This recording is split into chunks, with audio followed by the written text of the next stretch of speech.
मराठी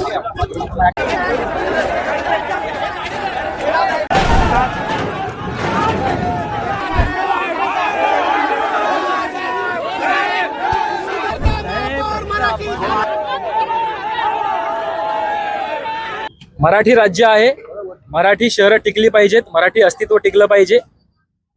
1956 पासून 1960 पर्यंत जो संघर्ष झाला होता ती वेळ पुन्हा आली की काय अशी आम्हाला शंका आहे। मुळात ज्या कारणास्तव संयुक्त महाराष्ट्राचा लढा झाला ते कारण असं होतं की मुंबई ही गुजरातमध्ये जाईल, म्हणजे गुजराती भाषिक होईल। त्यावेळेस आमच्या मराठी माणसाने इकडच्या स्थानिक भूमिपुत्रांनी लढा दिला। 4 वर्ष हा लढा चालला, अनेकांनी गोळ्या खाल्ल्या आणि शासनाच्या आकडेवारीनुसार 107 हुतात्मे गेले, रक्त सांडलं आणि तेव्हा एक भाषिक मराठी राज्य स्थापन झालं। अहो त्यावेळेस पण मोरारजी सारखा माणूस मुख्यमंत्री होता, त्यांनी ऑर्डर दिल्या गोळ्या झाडा मराठी माणसावरती आणि हे राज्य म्हणजे मुंबई राज्य हे गुजरातमध्ये विलिनीकरण करा, परंतु मराठी माणसाने ते होऊ दिलं नाही। आणि आता देखील नरेंद्र मेहता सारखे माणसं मराठी माणसाच्या नाकावर टिच्चून मुद्दा म्हणून पुन्हा एकदा घराणेशाहीच्या माध्यमातून एक अमराठी महापौर या महापालिकेवर देतात। या डिंपल मेहता ज्यांना आपला देश स्वतंत्र कधी झाला हे माहित नाही, यांनी भर भाषणामध्ये सांगितलं की 1997 रोजी आपला भारत देश स्वतंत्र झाला। या डिंपल मेहताला तुम्ही महापौर करताय। अहो तुम्हाला सगळं घरामध्येच पाहिजे, आमदार तुम्ही स्वतः, महापौर तुमच्या वहिनी आणि मग भाजपच्या इतर लोकांनी काय सतरंजा उचलायच्या का? मला खंत एक वाटते की आज या 78 भाजपच्या नगरसेवकापैकी 46 मराठी नगरसेवक निवडून आले, परंतु हे नगरसेवकांनी खरं तर मराठी महापौराची मागणी लावून धरली पाहिजे होती। नेत्यासाठी काम करण्यापेक्षा या शहरासाठी या राज्यासाठी काम केलं पाहिजे। तुम्हाला लोकांनी निवडून दिलं आहे ना की तुम्हाला आमदाराचं ऐकण्यासाठी निवडून दिलेलं आहे। म्हणून आमची एक मागणी आहे की महापौर मराठीच झाला पाहिजे।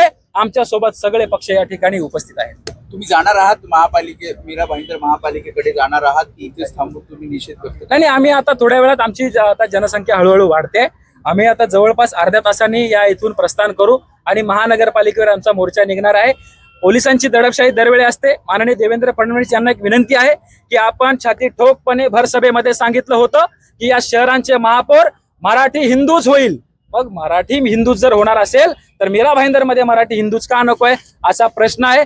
माननीय देवेंद्र फडणवीस हे स्वतः गृहमंत्री आहेत, त्यांनी पोलिसांना आदेश द्यावेत की मराठी मोर्चाच्या आड कोणी येऊ नये, दडपशाही वापरू नये। कारण मराठी मोर्चाच्या वेळेस, कबूतरखान्याच्या मोर्चाच्या वेळेस, शाळेंच्या मोर्चाच्या वेळेस आम्हाला याचा अनुभव आलेला आहे। त्यामुळे आता पोलिसांनी आम्हाला सहकार्य करावा, शांततेत आम्ही आमची मागणी मांडण्यासाठी महापालिकेवरती पोहोचणार आहोत। भाजपचं असं म्हणणं आहे की रुबीना फेरोज यांना चालते, डिंपल मेहता का चालत नाही? समोर अहो भाजपचं काय म्हणणं आहे, आमदार नरेंद्र मेहता हे मेहता आमदार 2 वेळा झाले, यांना हे माहिती पाहिजे की ज्यांचं बहुसंख्येने आकडा असतो त्यांचाच महापौर होतो। आणि रुबीना शेख बद्दल ते बोलले, त्यांनी आमच्या गिल्बर्ट मेंडोसा बद्दल बोलले आणि अनेक या ठिकाणच्या परेरा बद्दल बोलले। त्यांना हे माहिती नाही आहे की हे स्थानिक भूमिपुत्र आहेत।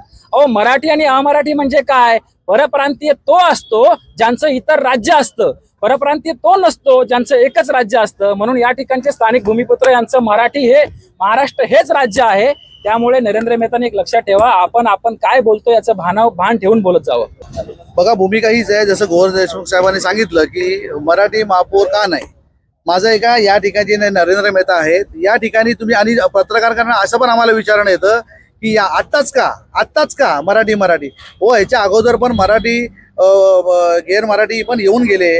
आज गीता जैन होते, डिंपल मेहता होती, या ठिकाणी मायरा मेंडोजा होती, म्हणजे अनेक येऊन गेले। तेव्हा का नाही झालं संघर्ष? ही आग मध्ये तेल टाकण्याचं काम हे नरेंद्र मेहतानी केलेलं आहे। गेल्या टायमाला मराठी आणि मारवाडीचा जो वाद झाला हा किरकोळ वाद होता, लक्षात घ्या, किरकोळ वाद होता। या ठिकाणी त्या दुकानदारांनी त्याच्यामधलं भांडण होतं, ह्याने आगीमध्ये तेल टाकून तो भडका जो करायला लावला।